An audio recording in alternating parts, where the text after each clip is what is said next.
Okay, we're on my Puerto Rico adventure with Bob and Freeze and Squeege. And we are driving in the rental car, getting away from San Juan. We don't want to be there as tourists. We want to try to stay there as long as we can, saving our money. Um, so we are on the other side of the island, drove several hours, and there was a house up on the hill. We noticed, you couldn't help but notice it, beautiful house up on the hill. I mean, for that area it was the nicest house around.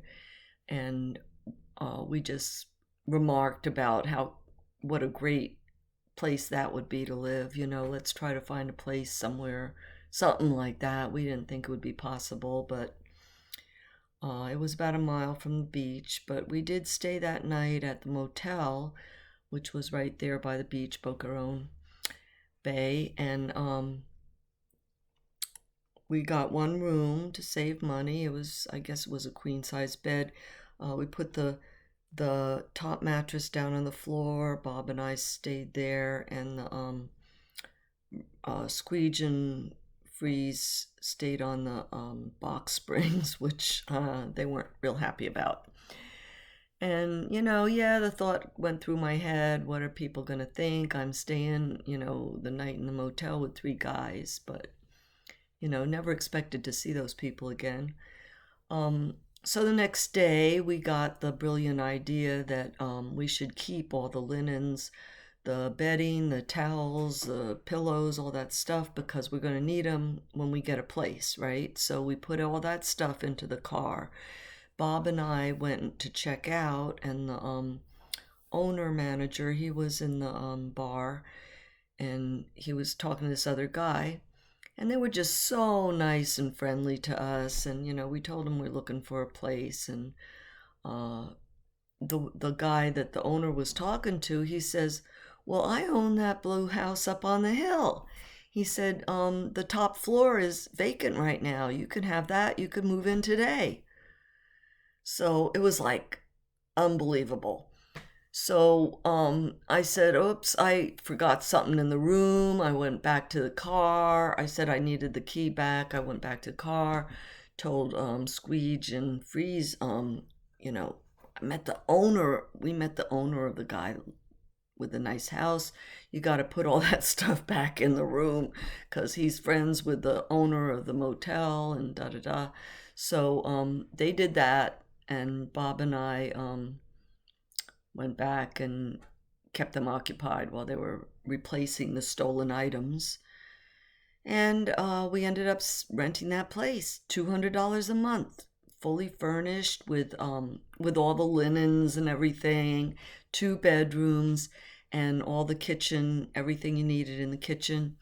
So it was great. I gotta say, God was with us, even though I wasn't really with Him. I definitely wasn't walking the walk.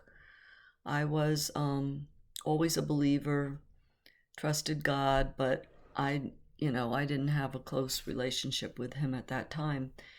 But He definitely was watching over us and blessed us, because what a perfect place. And our landlord, Eddie Babe was his name, and he was 45 years old.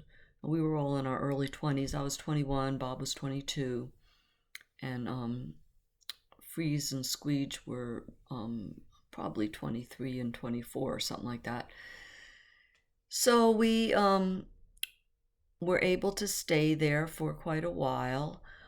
There was Eddie Babe, the landlord, lived in the middle apartment. We had the top floor with a nice porch, and then he had the middle floor. It was a 1 bedroom where he lived, and in the bottom floor was a studio where a couple from New York City were living there temporary. He was probably in his 50s, and his girlfriend was about just a couple years older than me, in her early 20s.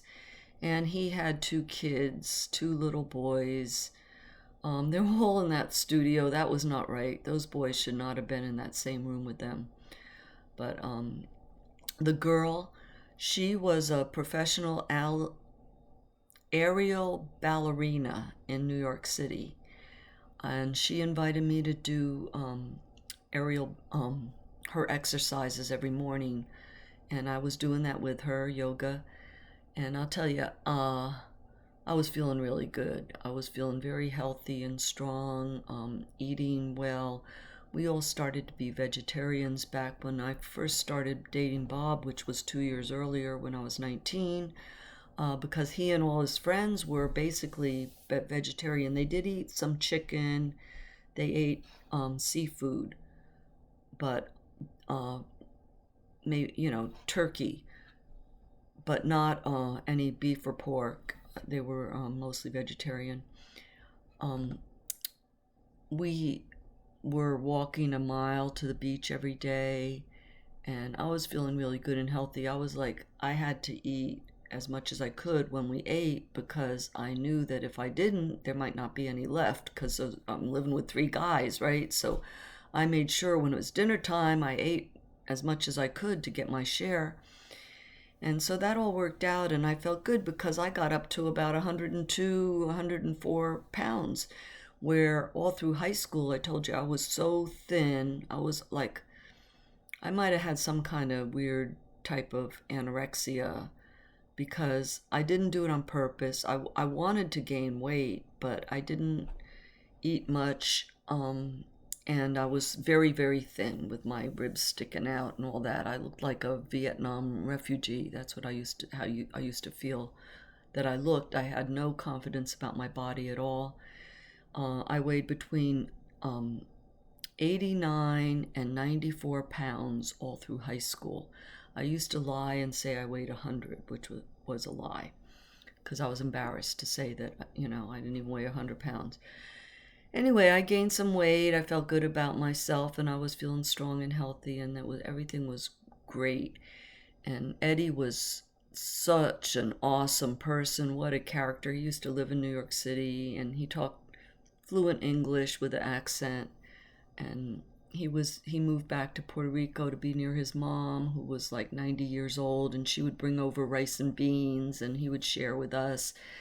And it was great. So we met on the beach, the Bissells, the Bissell vacuum cleaner company. We met the owners, the real Bissell people. They had retired in Boca Raton, and we used to see them on the beach all the time. Nice, friendly people. And then we met this other lady named Petey, and she was like, she had to be, I would say she had to be 70 or more, but possibly in her 60s and just looked old. She was very, very wrinkled, but she swam every day, and she had this awesome house. What her story was that she and her husband, they lived in Michigan, and he was an architect, and they retired down there, and he built this custom house. It was so awesome. Only the bedroom and the bathroom were enclosed like a regular house, and the rest of it was all wide open, just wood beams, even the ceiling and everything. There was a roof, but there was like a big overhang, so when it rained, it didn't come inside, but it was all open. Really awesome. Not big, but very beautiful home she had near the beach. And she invited us over. She loved us, and she liked hanging out with young people. It was strange, but her husband died very sadly. Right after they moved there, he died. And she was very social, and she would invite us over and give us rum cocktails, and then she would take us out to the restaurant, which was out on the pier in the bay. It was the same owner that owned the motel we stayed in. Eddie's friend owned this restaurant, and she would take us out there for lobster dinners. After she gave us rum cocktails at her house, we'd walk down to the restaurant out the pier and have these lobster tail dinners. The lobsters were like, the tails were like 12 inches long. No kidding. They were so big and so delicious. And we would have the plantanos, the green bananas. They would slice them, smash them, fry them, salt them. Way better than French fries. And wonderful. We would buy strings of fish to bring home from the that came right in off the boats, the little boats there. and a string of fish was $1. There'd be 6 or 8 fish on there, and we would could buy a big stalk of bananas for $1. We ate, coconuts were falling off on the beach all over the place, coconuts and mangoes, guavas, guayabas. We could eat them anytime, free. In town, they had these pastilles. I think they were called the street vendors. It was a very small little town, just a little fishing village. And I loved these pastilles. Uh, they were like kind of fried dough, like a jelly donut, but no sugar, right? Like fried dough with just a little bit of meat in the middle. They were delicious. I used to love them. They were like 50 cents each. So we had a wonderful, wonderful time. And then Petey had these other couple of friends she introduced us to who were around our age. We all smoked weed. And one of the guys, he was Puerto Rican, but he spoke fluent English. He took Bob and I out one time for turtle steak because the subject came up. We never had it, right? He wanted us to try it, and he paid. It was expensive. That's like a delicacy. And he wanted us to try this turtle steak. I felt a little, reluctant, and we weren't even hardly eating meat, but it was seafood. But anyway, I'll tell you, it was delicious. It was like the best steak I ever had. Very tender, delicious. Such awesome, friendly people. And the one guy, Stefan, he was a white blonde guy from the mainland. His parents had a place down there, and they would go back and forth.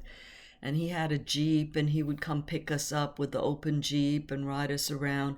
Eddie would let us borrow his car sometime, and we used to go in the woods near us. Where we lived, right across the street, there was a farm, and down at the end of the little dirt road we lived on, it was just woods, and it was not even woods, it was jungle. And we would go exploring, and the guys would have machetes, and they would whack their way through the weeds and the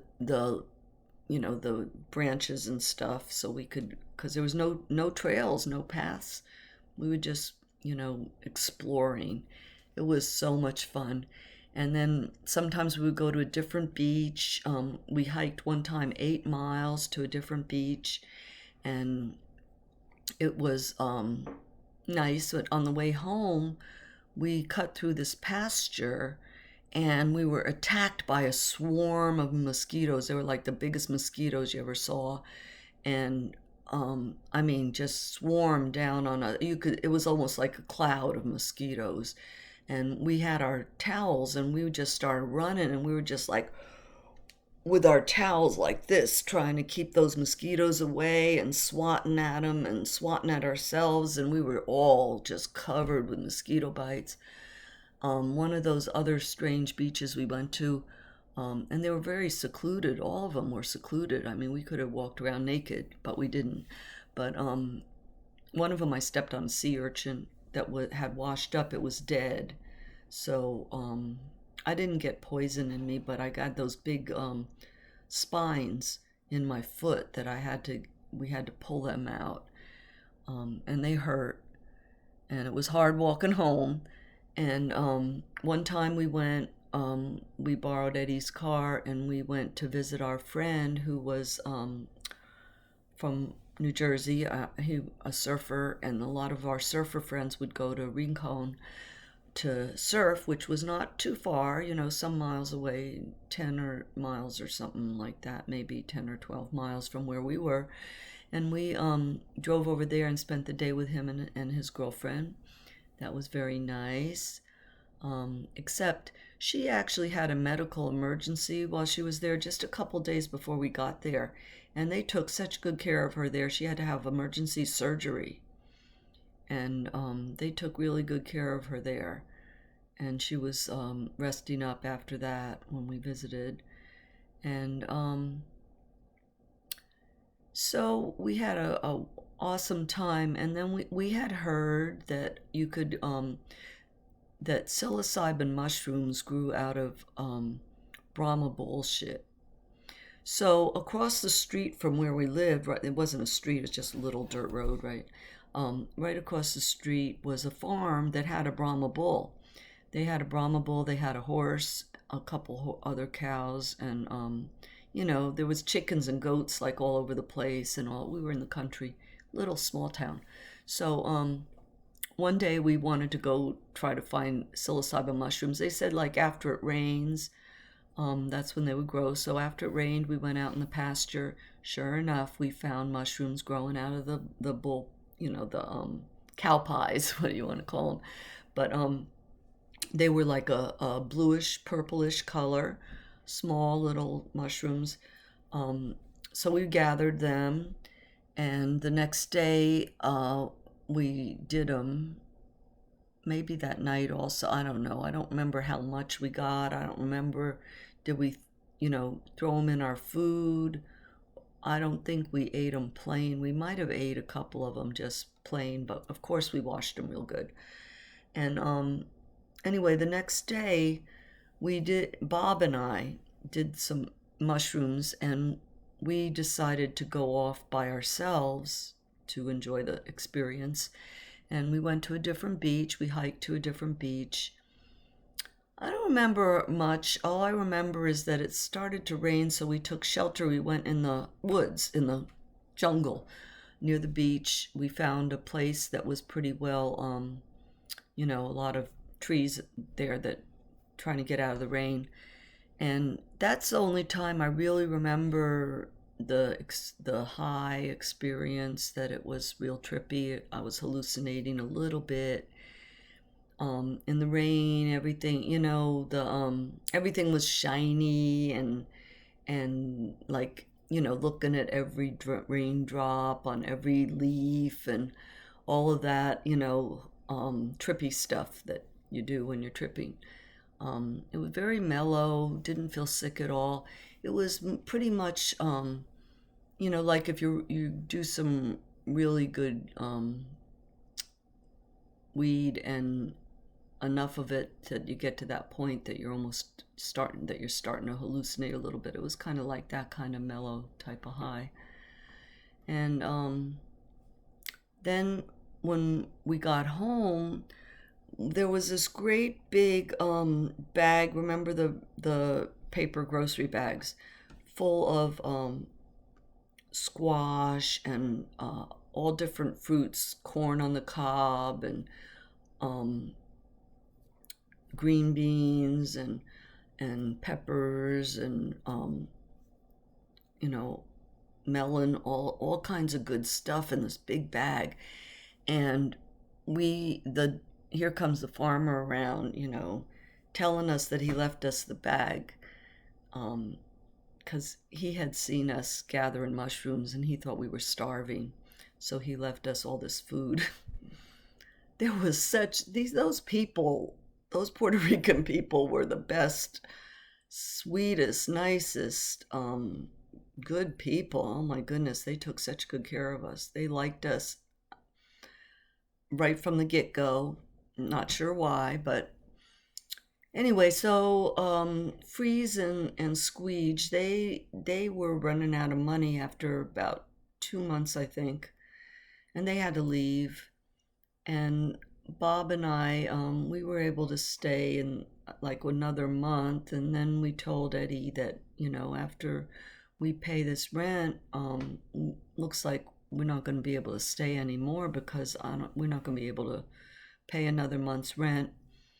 And Bob actually, at that time, he got a job painting a house in town. And we said maybe with the job, whatever, but we gave Eddie notice. And Eddie says, I don't want you to leave. He said, I like you guys. He said, come and move in with me for free. You could live with me for free. And so we said, okay, and We moved in with Eddie in his one bedroom. He actually gave us his bed and he slept on the couch.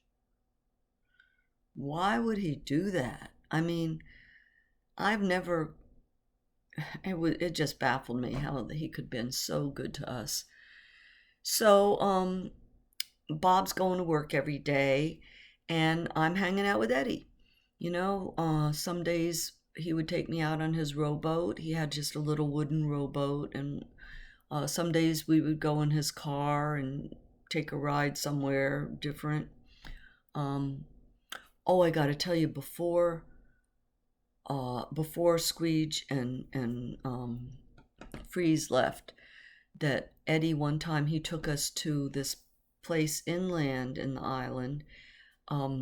He said that tourists did not go there, and he called it Las Vegas. And it was in the rainforest, and there was waterfalls, small little waterfalls, and stream, and it was beautiful, beautiful. And we hung out there one day, and then I don't know if it was same day or a different day. He took us to this other place.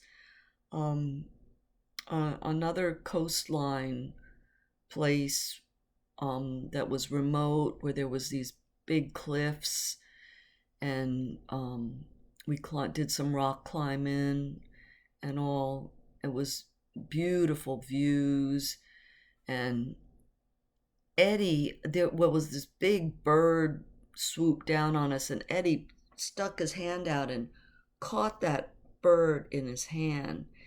It was a big seabird, and he took it home and ate it that night.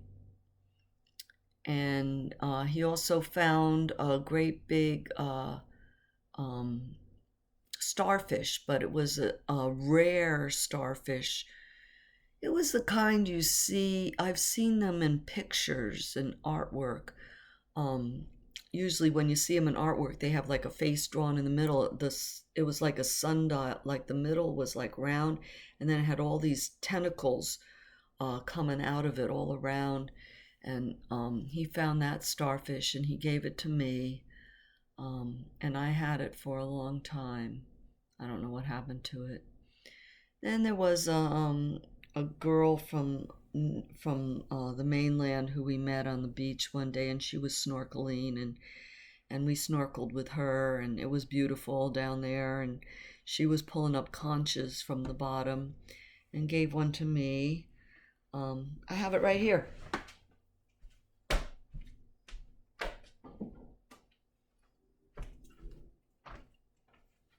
Here it is. So pulled that out from the Boca Raton Bay. Beautiful conch shell. It was alive, we ate it in a salad. I didn't like it. It was like rubber. And that smell, it took years to get that smell out of that thing. I washed it, bleached it, man. That stunk for years. But what a great souvenir. So Eddie, he was quite a character. He told us that he had 10 wives, and we laughed. Of course he didn't have anybody living with him. But sure enough, his birthday comes around, he got 10 birthday cards. Gotta say, his birthday happened to be on Valentine's Day. How cool is that? And his name is Eddie Babe is his last name, which in Spanish is really Babe, but we called him Eddie Babe, Babe. And so sure enough, on his birthday, Valentine's Day, he got 10 cards from 10 women, and they all were with the love notes in them. Love you so much, miss you, all these kisses and hugs and everything. And anyway, the time came in February, right after that, one of those ladies all of a sudden said they're coming. So we had to leave, like, all of a sudden, because we were in Eddie's bedroom, right? And he said, she's coming tomorrow, you gotta go, sorry. That much of sudden. And Bob was still painting his house. He didn't finished yet or anything. We had to just pack up and leave. Now I didn't have my round trip ticket because the guy, when I came, he pulled out my return ticket, and I didn't have my return ticket, so that was going to be an issue. So when we got to the airport, I had to complain about that and insist that they put me on the flight without my ticket and all that, and I did, and I got on. But you know what? At that time, oh boy, I left out something that I gotta go back to. Okay, very important. New Year's Eve. Okay, we were there over the holidays. I don't remember Thanksgiving, but I think we had fish or lasagna or something. I don't know. But on Squeege was Italian, and he cooked well. That was the only time we ever would fight, was in the kitchen, because he didn't want me to cook. He wanted to be the chef. Sometimes I wanted to cook. Sometimes we'd fight over that, but otherwise we all got along pretty well. But so New Year's Eve, we had a party. We invited a few other people that we had met in town, young people. We partied, and then everybody went home and went to bed, and I was in the bed, but I had something was wrong with Bob that night. He was not talking to me, and I had no idea why. Nothing, we didn't have an argument or anything. And he just was like ignoring me all night, not talking to me. I didn't understand what was going on. But I went to bed, and then Bob didn't, and I heard him talking with Eddie downstairs. This is when we were still up in the top floor, right? And Eddie said to Bob, "You should marry her." He said, "She's a good woman. You're not going to find anybody better. You should marry her." And Bob said, "I don't love her."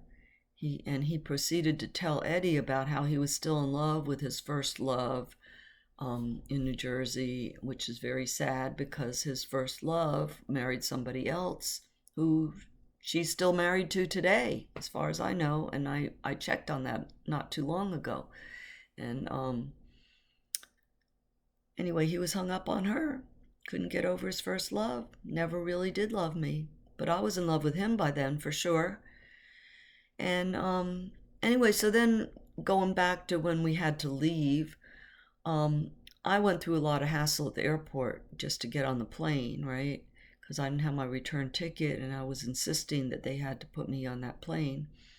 Because it was, I figured the guy that took my ticket probably took it on purpose so that one of his relatives or himself could get a free flight back to New Jersey, of course. So I got that taken care of, but it was at that time that I realized that I did all that myself. That was the first time in my life I felt really independent, like I could take care of myself, because I was always, the whole time I was there, I was with Bob, and I always felt like I needed somebody. If it wasn't Bob, it was one of, like, Beth, my friend, who was my leader, or maybe Lynn. She was a strong person, somebody who I had to depend on somebody. It was never my parents. They were not dependable.